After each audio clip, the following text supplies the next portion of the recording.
Kita ke informasi lain, pemirsa. Perkara pencucian uang yang ditujukan kepada Panji Gumilang sudah terang benderang. Tapi polisi masih harus berhati-hati mengungkap detil unsur pidana agar Panji Gumilang tidak mencoba ingkar dalam pemeriksaan.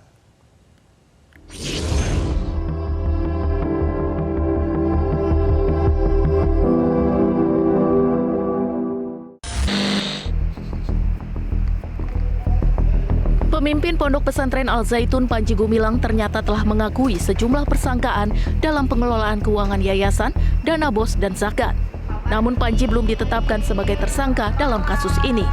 Menko Polhukam Mahfud MD mengatakan penyidik memang harus hati-hati memetakan tindak pidana. Sementara itu, pakar TPPU Suparji Ahmad menafsirkan kehati-hatian polisi ini karena penyidik harus detil untuk menentukan tindak pidana asal sebelum menjatuhkan pidana pencucian uangnya. Tindak pidana pencucian uang yang ini memakan waktu cukup lama adalah menentukan predikat krimnya, tindak pidana asalnya. Karena bermula dari sebuah pandangan pendapat adanya rekening-rekening yang mencurigakan. Tetapi kalau hanya sekedar menyelidiki, menyidik tentang rekening yang mencurigakan tanpa menentukan tindak pidana asalnya, maka itu adalah tidak bisa diterapkan dalam konteks tindak pidana pencucian uang.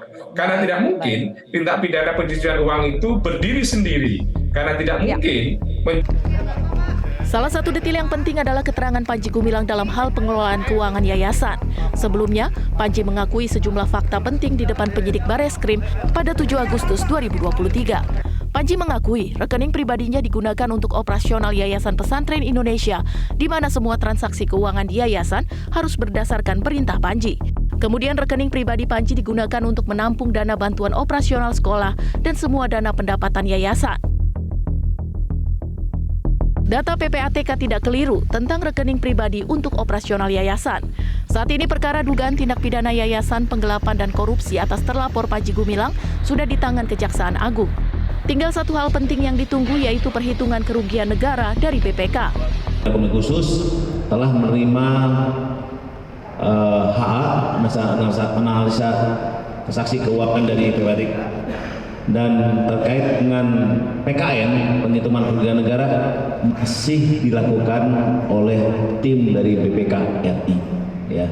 Namun dugaannya sudah ada, karena dalam proses gelar perkara tersebut digambarkan oleh teman-teman dari PPATK bagaimana pola transaksi pencucian uang. Sebelum ditahan Bareskrim, Panji Gumilang di akun YouTube Al Zaitun Official memang mengakui dirinya mengontrol keuangan yayasan hingga memakai nama sejumlah orang untuk membeli tanah. Dia mengatakan model pengelolaannya tidaklah salah.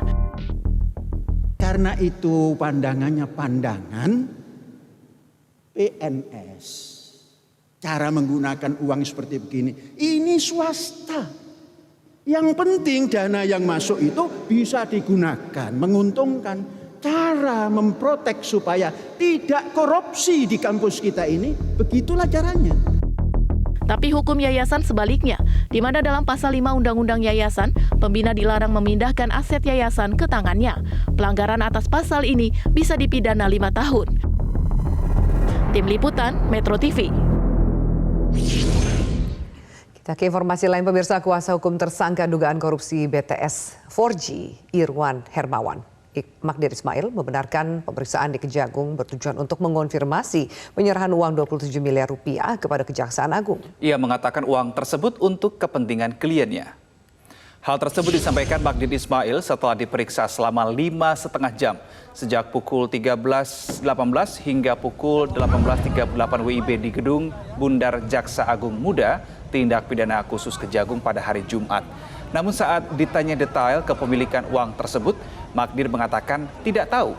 Dirinya hanya menyebut uang 27 miliar rupiah tersebut atas nama kliennya dan menegaskan tidak mengetahui siapa sosok S.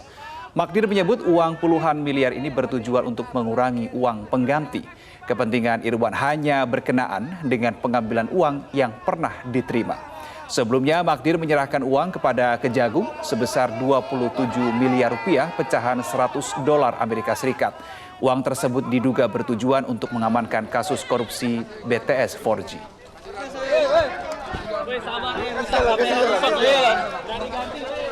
dipanggil untuk diminta konfirmasi mengenai uang yang kemarin yang kami serahkan.